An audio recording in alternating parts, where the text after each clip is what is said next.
تو भाई पिछली वीडियो में हमने देखा था कि जो हमारा नल मफरूज़ा था कि दवा की वजह से कोई फ़र्क नहीं पड़ता, वो गलत था।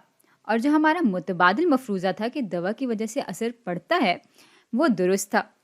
लेकिन यहाँ मुतबादिल मफरूज़े में हमने ये नहीं बताया था कि यहाँ पर औसत कदर इस नल औसत कदर के मुकाबले में कम होगी या ज़्यादा होगी।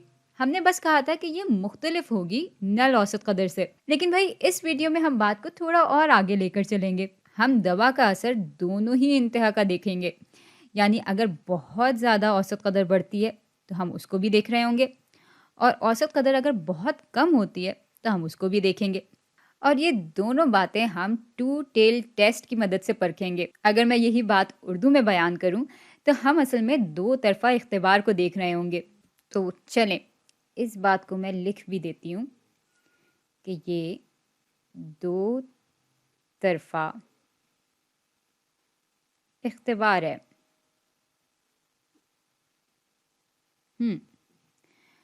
और अंग्रेज़ी में इसको टू टेल टेस्ट इसलिए कहते हैं क्योंकि हम यहाँ पर इस फैलाव की बिल्कुल आखिरी हिस्से को देख रहे हैं, जो कि एक तरह से इसकी दुम है।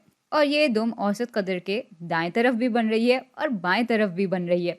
और ये बात समझ में भी आती है क्योंकि भाई अगर चूहे पिंजरे का चक्कर काटने में बहुत ज़्यादा वक्त लगा रहे हैं तो भी दवा का असर पड़ रहा होगा, और हमारा जो नल मफरूज़ा है वो गलत साबित हो रहा होगा। और अगर चूहे पिंजरे का चक्कर काटने में बहुत कम औसत वक्त लगा रहे होते हैं तो भी हमारा मुतबादिल मफरूज़ा दुरुस्त होगा और नल मफरूज़े को हम ठुकरा रहे होंगे। और बस इसलिए हम दोनों ही इंतहा को देख रहे हैं यहाँ पर।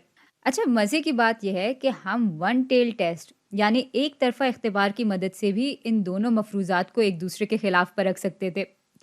चलें, इस बात को भी ज़रा देख लेते हैं तफसील से। तो यहाँ पर हमारे पास आ जाएगा एक तरफ़ा इख्तिबार।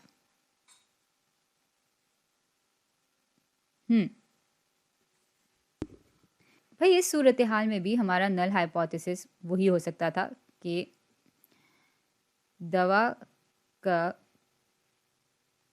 कोई असर नहीं होता, असर नहीं होता।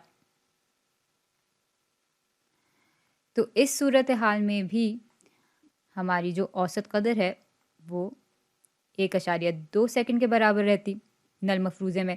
तो भाई ये तो हो गया नल मफरूज़ा, जो कि बिल्कुल वैसा ही है जैसे कि हमने पिछली मिसाल में देखा था। लेकिन चूंकि यहाँ पर हम वन टेल टेस्ट कर रहे हैं यानी एक तरफ़ा इख्तिबार को जांच रहे हैं, इसलिए हमारा जो मुतबादिल मफरूज़ा है वो मिसाल के तौर पे ये हो जाएगा कि दवा की वजह से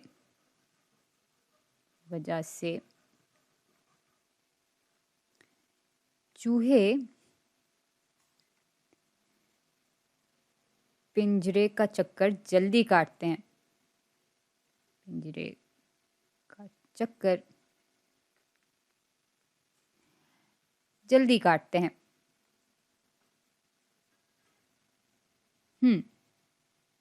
इसी बात को अगर मैं अंग्रेज़ी में बयान करना चाहूँ तो मैं ये कह सकती हूँ कि दवा की वजह से चूहों का रिस्पॉन्स टाइम कम हो जाता है, यानी अब वो ज़्यादा जल्दी भागने लगते हैं। तो अगर हमारा नल मफरूज़ा ये कह रहा है कि दवा की वजह से चूहे पिंजरे का चक्कर जल्दी काटते हैं, तो इसका मतलब ये होगा कि इस सूरत हाल में हमारी जो औसत कदर है वो 1.2 सेकंड से कम होगी।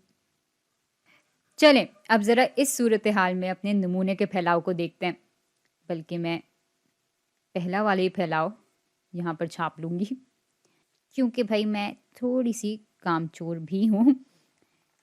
तो ये मैं यहाँ पर छाप लूँगी। हाँ, तो अब हमारा फैलाव यहाँ पर भी आ गया। तो ये एक नमूने की औसत इक़दार का नमूने का फैलाव था। यहाँ पर इसकी औसत कदर थी जो कि बराबर थी हमारी नल मफरूज़े की औसत कदर के, और ये बराबर था 1.2 सेकंड के। बल्कि फ़िलहाल मुझे और भी बातें करनी है तो मैं वापस इधर ही आ जाती हूँ। भाई यहाँ हमने इस फैलाव के लिए मयारी इन्हिराफ भी मालूम कर लिया था, और ये मयारी इन्हिराफ हमने मालूम किया था इस नमूने के मयारी इन्हिराफ की मदद से। अच्छा, यहाँ सवाल ये पैदा होता है कि यहाँ पर अगर हम नमूने का मयारी इन्हिराफ ले रहे हैं तो हमने जी स्टैटिस्टिक्स क्यों मालूम किया? टी स्टैटिस्टिक्स क्यों नहीं मालूम किया? तो ऐसा इसलिए है क्योंकि यहाँ पर नमूने का जो साइज़ है वो 30 से काफ़ी ज़्यादा है। तो भई इस वजह से हम मुतमईन थे कि ये फैलाव काफ़ी हद तक एक आम फैलाव की तरह होगा। और यूँ हमें मालूम हो गया था कि 1.05 असल में औसत कदर से 3 मयारी इन्हिराफ गुना दूर है। लेकिन ये दूरी दाएँ तरफ भी है और बाएँ तरफ भी है। ऐसा इसलिए था क्योंकि हमने कहा था अपने मुतबादिल मफ़रूज़े में कि दवा की वजह से असर पड़ता है। भई दवा की वजह से औसत कदर बहुत ज़्यादा हो जाती है या बहुत ज़्यादा कम हो जाती है, ये हमें नहीं बताया गया था। तो हमारे पास ये दोनों ही इम्कानात मौजूद थे। लेकिन भई इधर हमें ख़ास तौर पे बताया गया है कि दवा की वजह से चूहे पिंजरे का चक्कर जल्दी काटते हैं और यूँ फिर यहाँ पर जो औसत कदर है वो 1.2 से कम होगी और बस यूँ फिर हम सिर्फ बाएं तरफ की इंतहा को देख रहे होंगे और दाएं तरफ की इंतहा को नहीं देख रहे होंगे। तो ये हिस्सा भी अब हम नहीं देख रहे और इस सूरत हाल में यानी एक तरफा इख्तिबार में हम सिर्फ इस हिस्से को देख रहे होंगे। इसके इर्द गिर्द में दायरा भी बना दूं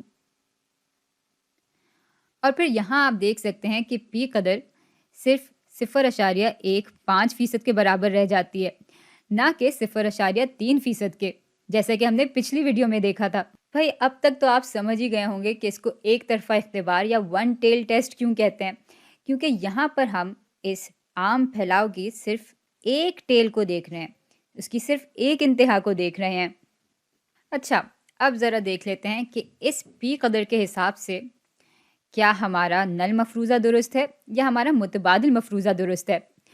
भाई इसको फ़ीसद से अगर हम डेसिमल की शक्ल में ले आएँ तो ये बराबर हो जाएगा 0.0015 के, जो कि बहुत ही कम इम्कान है।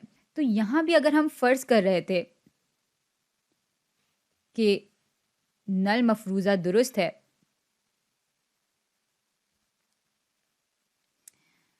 तो इतने कम इम्कान होने के बावजूद अगर हमें बेतरतीब तौर पे यही नतीजा मिल रहा है, तो इसका मतलब ज़ाहिर है कि हमारा जो नल मफरूज़ा है वो गलत है और यूँ फिर हम इसको ठुकरा देंगे और अपने मुतबादिल मफरूज़े को हम अपना लेंगे।